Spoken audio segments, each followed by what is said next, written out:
CBS News senior White House correspondent Weijia Jiang brings us more on the president's visit to the UK and what came out of it. Weijia, good morning. Great to see you. So the president is back in Washington, and it was, wonderful to chat with you yesterday around his presser capping his UK trip. But was any progress made on the wars in Ukraine and Gaza?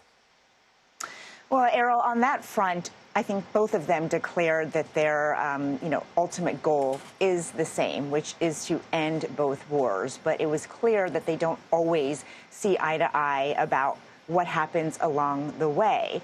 President Trump once again called for all European nations to stop purchasing Russian oil. He expressed frustration that he wanted to help these countries because obviously their proximity to Russia and Ukraine. But he said, first, you have to stop doing business with Moscow. And then the UK Prime Minister Keir Starmer pushed President Trump to dial up the pressure even more. He pointed out that it seems that when the president gets involved, that's really the only time when there's a chance of Putin giving in at all. And so he asked the president to do even more, to get even tougher. It's interesting, Errol, because the president actually said when it comes to the U.S., it doesn't affect the U.S. that much.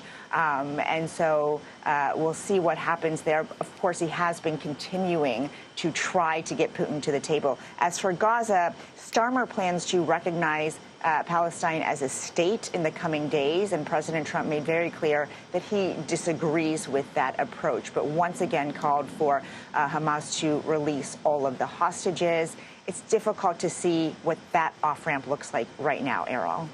And then, Weijia, as you know, here in the U.S., the topic of free speech is being debated. And following the suspension of Jimmy Kimmel Live, on his way back from the U.K., President Trump floated revoking the licenses of networks who give him bad publicity. Let's just play that clip for our viewers.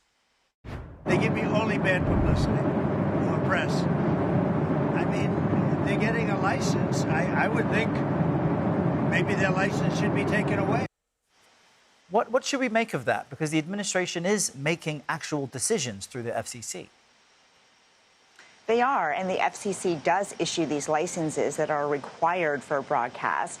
To be clear, in the Jimmy Kimmel case, of course, it was a private corporation, ABC, that made the decision to indefinitely suspend Jimmy Kimmel's show. But it's also critical to point out in the hours right before that, it was the FCC chairman, Brendan Carr, who said something along the lines of, we can do this the hard way or the easy way.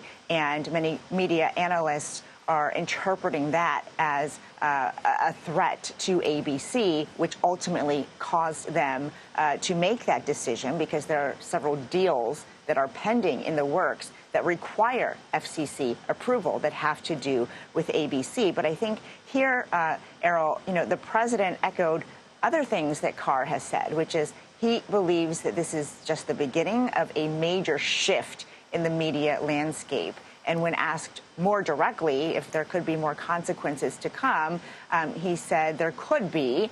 And so this really opens up a massive debate, Errol, about free speech and about what is protected and about whether bad publicity or someone interpreting something as bad publicity is grounds to take away a company's right to say those things. And so it is extremely complicated, Errol, but the president has certainly made his position on this quite clear. Yeah, freedom of speech, a cornerstone of American values and society. Weijia Jiang, as you say, this is just the beginning. Thanks very much.